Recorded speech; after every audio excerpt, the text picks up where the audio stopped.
Hello বন্ধুরা, আজকে আমি কি রান্না করব সেটাই আমি তোমাদের সঙ্গে শেয়ার করছি। দেখো, ঝিঙেগুলোকে আমি এইভাবে কেটেছি। ঝিঙেটা আমি ভাজি করে নিব। ঝিঙে কাটা হয়ে গেছে।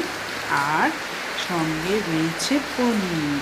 দেখো, পনিরটাকে আমি কেটে নিব, ধুয়ে নিয়েছি। আর আদা লঙ্কা কেটে নিয়েছি। আর এদিকে ছোটো ছোটো টুকরো করা আলু কেটে নিয়েছি। পনিরটাকে খুব সুন্দরভাবে মাখো মাখো করে রান্না করব। আর সঙ্গে রয়েছে মুসুর ডাল। মুসুর ডালটাকে রান্না করব। আর এখানে রয়েছে পাঁপড়। পাঁপড়টাকে ভেজে নেব খুব সুন্দরভাবে। আর রয়েছে আম, কাঁচা আমটা সুন্দরভাবে কেটেছি। কাঁচা আমের একটা টক রান্না করব। কাঁচা আমের টকটাও খুব সুন্দরভাবে রান্না করে নিতে হবে। চলো বন্ধু, রান্নাটাকে শুরু করে দিই। তারা